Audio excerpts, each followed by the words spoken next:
un des points que j'ai vraiment trouvé positif de ce projet-là, c'est que j'ai l'impression qu'avant même d'être sur le marché du travail, les gens qui étudient dans des professions de la santé différentes commencent déjà à avoir des préjugés sur les autres professions.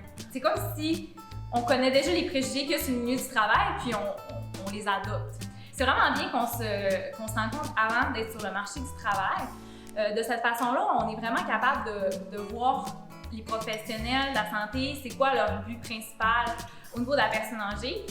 Puis même au niveau des médecins, moi, ce que j'ai remarqué, là, étant étudiante en médecine, j'ai remarqué qu'il y avait certaines personnes qui avaient des préjugés au niveau des médecins, puis comme qui avaient l'impression qu'on n'était pas des personnes gentilles ou que, je sais pas, on allait s'amuser à les abaisser ou je sais pas trop. Puis j'ai vraiment remarqué que ça a comme le fait de travailler avec moi, ils se sont pas rendu compte qu'on est des personnes comme les autres, on a à peu près les mêmes âges, on a les mêmes buts, tu sais, vraiment de travailler pour le patient. Puis on est là pour collaborer en tant qu'équipe et non pour s'abaisser les uns les autres. Moi, j'ai été agréablement surpris de voir à quel point chaque membre de l'équipe avait retenu un petit quelque chose de différent durant notre rencontre. On a fait une petite réunion une fois qu'on avait vu la personne âgée, puis le travailleur social il avait plus retenu c'était quoi les besoins spécifiques de notre personne âgée, des choses que j'avais pas vraiment réalisées. Parce que moi, j'étais un peu plus concentré sur c'était quoi les médicaments que la personne âgée apprenait ou c'était quoi les résultats de son test cognitif. Tandis que en soins infirmiers, peut-être que la personne elle avait plus réalisé c'était quoi que le patient aurait besoin dans la vie de tous les jours pour être capable de mieux fonctionner, être capable de se déplacer ou être capable de des petits trucs pour être capable de se souvenir des médicaments qu'il doit prendre. Je pense que c'est intéressant aussi d'être plusieurs à suivre ou à traiter un même patient parce que quand on est tout seul, ben on a juste l'opinion à nous. Puis si on se trompe, ben on ne sait pas. Alors que là, quand on est en équipe, on apporte chacun nos opinions, puis nos points, on peut s'obstiner un peu, puis avoir des divergences d'opinions. C'est ça qui fait qu'on a la meilleure vue d'ensemble de notre personne âgée, puis qu'on peut le traiter du mieux. Lors de notre dernière rencontre, après avoir vu la personne âgée, c'est vraiment là qu'on a tous mis nos conclusions qu'on avait eues de la rencontre ensemble. Puis c'est là qu'on a vraiment pu voir qu'est-ce que le physiothérapeute avait plus vu, qu'est-ce qu'il avait plus noté, qu'est-ce que l'infirmière avait plus noté. Puis on voyait que, tu sais, dépendamment de la profession, les gens avaient accroché sur certains détails différents.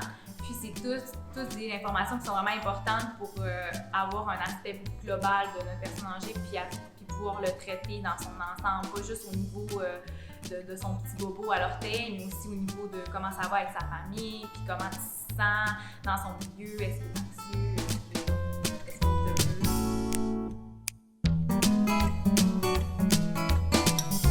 heureux. Ouais, ça je pense que dans pas mal toutes les équipes, ça a été pas mal un défi là, de trouver des moments où on pouvait tous se rencontrer parce qu'on a tous, comme nous dans notre équipe, on était 6, puis on est 6 personnes qui avons tous un horaire différent.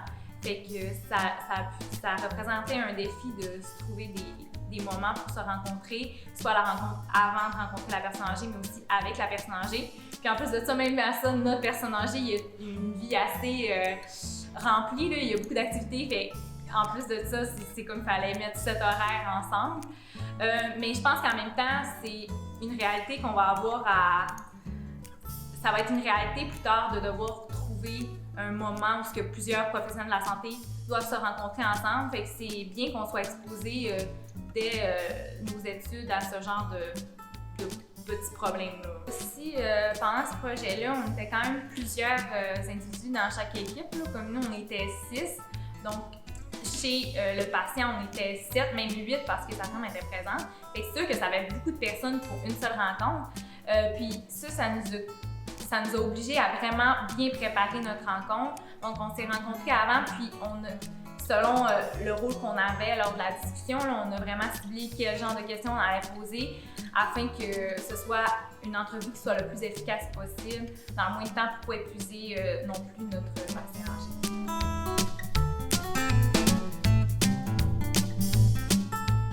Ah oui, moi j'ai trouvé ça vraiment intéressant la partie service communautaire parce que on se rend compte qu'il y a beaucoup d'organismes près de chez nous, ben en fait dans la ville, là, qui sont disponibles pour les personnes âgées, mais on les connaît pas parce que bon, on n'est pas encore affecté par ça. Puis même à ça, les personnes âgées, ils les connaissent pas nécessairement parce qu'ils sont pas nécessairement du genre à aller fouiller sur le net ou quoi que ce soit. Fait que c'est vraiment intéressant de commencer déjà à faire des petites recherches là-dessus pour savoir c'est quoi les ressources qu'on a.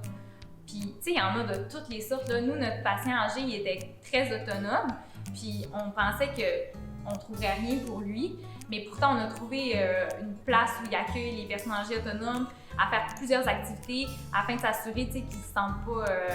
afin de s'assurer qu'ils ne vivent pas dans la solitude. Fait que, il y en a vraiment pour tous les besoins.